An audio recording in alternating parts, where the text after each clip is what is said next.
रक्षाबंधन के बाद जो पहला त्यौहार होता है महिलाओं का, वो होता है हर छठ, यानी कि हल षष्ठी, जिसे कि ललई छठ के नाम से जाना जाता है। भगवान श्री कृष्ण के बड़े भाई बलदाऊ जी हैं, बलराम जी हैं, तो आज के दिन उनका जन्म दिवस होता है, तो उनकी जयंती होती है। तो उनके उपलक्ष्य में यह जो पुत्रवती स्त्रियां हैं वह यह व्रत रहती हैं। आप इनके बलराम जी की आप फोटो में देख रहे हैं, उनके पास हल है, तो हल उनको बहुत प्रिय होता है।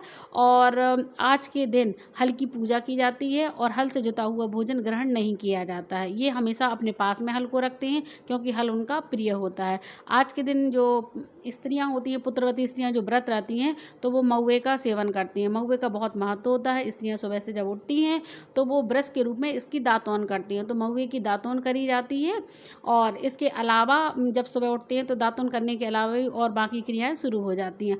आज के दिन गाय का जो दूध होता है या दूध से बनी हुई जो भी सामग्री होती है, पदार्थ होते हैं, तो उनका जो सेवन करना निषेध रहता है। आज के दिन स्पेशली भैंस का दूध है या दूध से बनी हुई जो भी सामग्री है, पनीर वगैरह या छेना हो गया, दूध दही हो गया या फिर मठा हो गया, तो वो खाया जाता है। और स्पेशली बात ये होती है कि चूँकि हम भगवान बलराम हैं तो उनका व्रत रह रहे हैं, तो हल से जुती हुई चीज़ें नहीं खाई जाती। ये आप लाल चावल देख रहे हैं, ये पसई धान के चावल होते हैं, तो आज के दिन इन्हीं चावलों को खाया जाता है।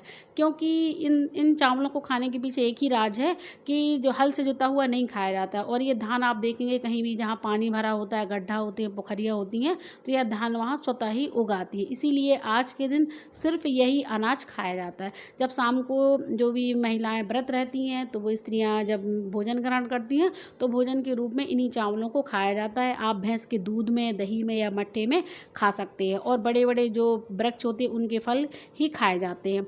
जैसे कि महिलाएं व्रत रहती हैं, व्रत में थाली लगाती हैं, पूजन की सामग्रियां होती हैं, उनके साथ साथ क्या करना पड़ता है कि आज के दिन 7 प्रकार के अनाजों को भूना जाता है। आज के दिन 6 प्रकार की संख्या में हर चीज़ रखी जाती है, इसीलिए 6 प्रकार के अनाज भुने जाते हैं।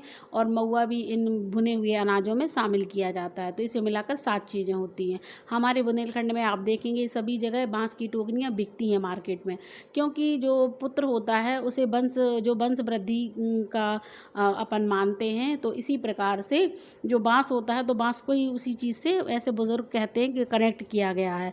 तो बांस का और पुत्र का बड़ा मेल होता है, इसीलिए यह व्रत पुत्र के लिए रखा जाता है। तो बांस की टोकरी में रखते हैं, भले ही छोटी टोकरी लें आप या फिर नहीं ले सकते हैं, तो महुए की जो दोने बनाए जाते हैं, कटोरियाँ बनाई जाती हैं, तो 6 की संख्या में आप वो दोने ले लें। तो दोने में सारी सामग्रियाँ 6 प्रकार के अनाज रखें। ये आप देख रहे हैं, इसे बोलते हैं कांस।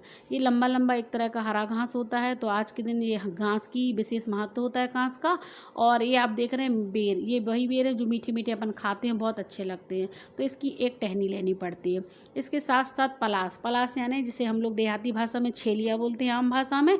तो इन तीनों चीज़ों को इकट्ठा आप एक टहनी तोड़ लें और इसको बांध लें। इसे हर छठ माता कहते हैं। और ज़मीन को आप गाय के गोबर से शुद्ध कर लें, लीप लें, उस पर चौक बना लें, रंगोली बना लें और वहाँ पर गमले में स्थापित करें। बाकी जो भी उपवास वाली स्त्रियां रहती हैं वह इसकी चारों तरफ बैठती हैं। आज के दिन पूजा में जो भी सामग्री रखी जाती है वो 6 प्रकार की होती है। और कथा में जब बैठती हैं तो 6 प्रकार की कहानियाँ बोली जाती हैं। इस हर छठ माता के ऊपर राखी होती है, तो राखी को समर्पित किया जाता है। और इसके साथ साथ हमारे यहाँ पीले और काले रंग का जो वस्त्र होता है, तो वो भी 3-3 की संख्या में, यानी दोनों को मिलाकर 6 की संख्या होती है। तो 6 की संख्या में पीला और काला जो वस्त्र होता है, तो वो माता के लिए समर्पित किया जाता है। तो इस प्रकार से व्रत रहा जाता है।